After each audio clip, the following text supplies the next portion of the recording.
So yesterday కరీంనగర్లో జరిగిన education ఫెయిర్లో ఒక స్టూడెంట్తో ఇంటరాక్ట్ అవుతున్నప్పుడు స్టూడెంట్ ఇంట్రెస్టెడ్ ప్రోగ్రామ్ ఏంటి అని అడిగితే తను విఎఫ్ఎక్స్ ఆర్ యానిమేషన్ ప్రోగ్రాంలో ఇంట్రెస్ట్ ఉందని చెప్పారు. సో ఈ కోర్స్ డీటెయిల్స్ వినగానే పేరెంట్స్ యాక్చువల్లీ షాక్ అయ్యారు.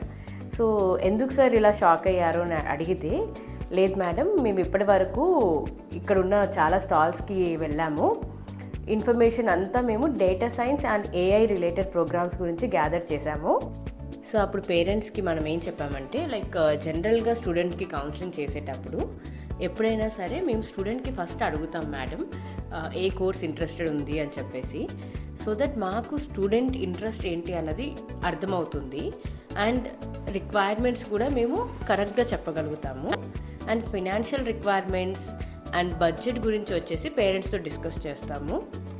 సో ఇప్పుడు ఈ స్టూడెంట్ చెప్పిన కోర్స్ విఎఫ్ఎక్స్ యానిమేషన్ జనరల్గా అందరు స్టూడెంట్స్ తీసుకోవడానికి భయపడతారు, ఎందుకంటే ఇది స్టెమ్ డెసిగ్నేటెడ్ కాదు అని చెప్పేసి.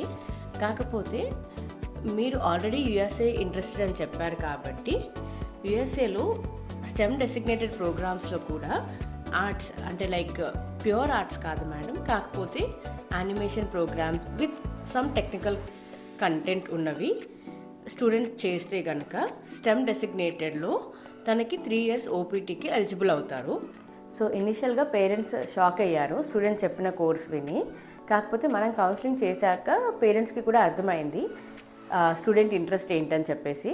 సో ఈ సిచ్యువేషన్ నుంచి తీసుకోవాల్సిన టేక్అవేస్ ఏంటంటే, పేరెంట్స్ కూడా స్టూడెంట్ ఇంట్రెస్ట్ ఏంటి అన్నది అర్థం చేసుకోవడానికి రెడీగా ఉన్నారు. సో స్టూడెంట్ కూడా చాలా మెచ్యూరిటీతో అండర్ గ్రాడ్యుయేట్ లెవెల్లోనే తను ఏ ప్రోగ్రామ్ చదవాలనుకుంటున్నాడో స్ట్రాంగ్గా డిసైడ్ అయ్యాడు.